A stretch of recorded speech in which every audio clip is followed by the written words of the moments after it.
لے کے جاؤں۔ جی بہت مہربانی جی مجھے پروگرام میں مدعو کرنے کے لیے۔ میں تھوڑا سا پاکستان کے حالات کو پرسپیکٹو میں ڈالنا چاہتا ہوں تاکہ کم از کم لوگوں کو یہ احساس ہو جائے کہ ہماری اصلی حالت ہے کیا۔ باقی جو فگر ورک کی مین میخ ہیں اس میں اکثر جو ہے نا جو سادہ الفاظوں میں ہم سمجھانے میں قاصر رہ جاتے ہیں۔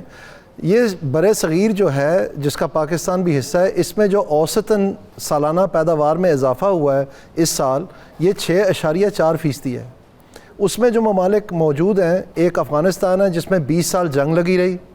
ابھی بھی ان کا اپنے جو زرع مبادلہ ہے ان کے پاس نہیں ہے، وہ ضبط ہے، اور ان کا کسی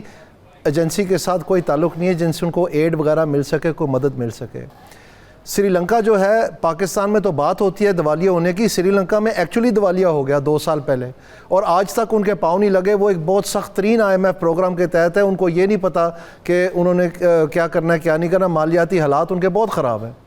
بنگلہ دیش ہے، اس میں باقاعدہ انقلاب آ گیا، باقاعدہ آج اس سے وہاں پر آئینی حکومت نہیں۔ ہم یہاں بات کرتے ہیں سیاسی استحکام کی کہ سیاسی استحکام آئے گا تو معاشی استحکام آئے گا، تو وہاں پر تو ایک بغیر آئین کی حکومت چل رہی ہے۔ ایک وزیر اعظم صاحب بنے ہوئے ہیں اسٹوڈنٹ پروٹیسٹ کی وجہ سے۔ پھر نیپال ہے، وہاں پر ایک ماوسٹ ریبیلین چل رہا ہے، ایک انسرجنسی چل رہی ہے، اس حکومت کو یہ نہیں پتہ کہ وہ صبح ہے کہ نہیں ہے۔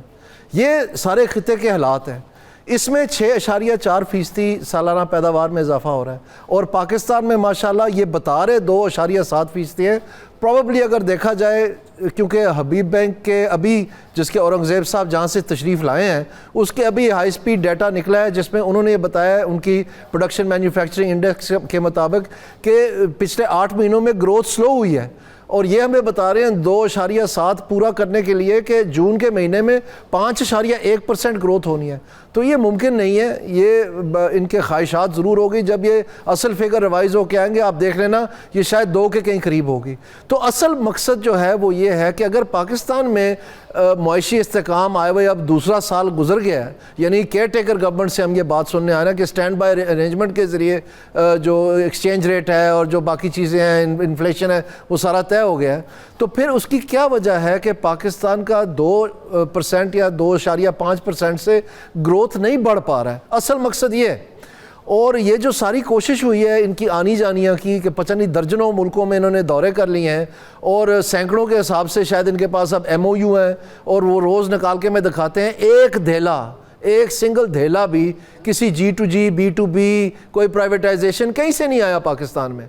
اور چیچا کے باہر کی فورن ڈائریکٹ انویسٹمنٹ تو چھوڑیں، جو ڈومیسٹک انویسٹمنٹ ہے وہ بھی بہت بری طرح سے ہینگ فائر کر رہی ہے، اور ہمارا جو مقامی سیٹ ہے وہ بھی فینس سٹنگ کر رہا ہے، وہ کسی قسم کی اکانومی میں آگے نہیں بڑھ رہا۔ جیسے آپ کا پروگرام بڑھتا ہے اس پہ میں بات کرنا چاہوں گا کہ اس کی وجوہات کیا ہیں، لیکن آخری بات میں کرنے جا رہا ہوں، جو پاکستان میں یہ بڑا جوہر تھا کہ جی یہ بڑے کاروباری لوگ ہیں، ان کے پاس کوئی خاص گور ہوتا ہے، ان کو بہت سمجھ ہے کاروباری معاملات کا، یہ خود بھی چلاتے رہے، اس لیے لوگ ان پہ بھروسہ بھی کرتے ہیں، اور یہ کوئی نہ کوئی طریقہ استعمال کریں گے کہ ہمارا ٹیکس پورا کر دیں گے۔ ٹیکس پورا ہونے کے بجائے جو یہ اصول بنایا تھا کہ برابری کا ٹیکس ہوگا سال کے شروع میں، ابھی سال کا اخیر آ گیا ہے، جس میں انہوں نے کہا کہ ہم ایگریکلچر سے اور یہ تاجر حضرات سے اور یہ جو ریل اسٹیٹ والے ہیں ان سے ہم ٹیکس کلیکٹ کریں گے۔ دیکھنے میں کیا آیا ہے کہ وہ بالکل 0 کا 0 رہا، اور جو مڈل کلاس ہے برعکس اس کے کہ صرف اگر بجٹ میں ان کو یہ پورا کر لیتے جو تھا، بجٹ سے بھی زیادہ ان کی مثلا چمڑی ادھیڑ دی گئی ہے، ایگریکلچر سیکٹر کی چمڑی ادھیڑ دی گئی ہے، اور اس میں نتیجتاً کیا ہے کہ کچھ حلقوں کو باقاعدہ ایک بہت نرمی سے ان کے ساتھ مراسم بنائے جا رہے ہیں، جس میں نے آپ کو ذکر کر دیا کیونکہ ان میں بہت بڑے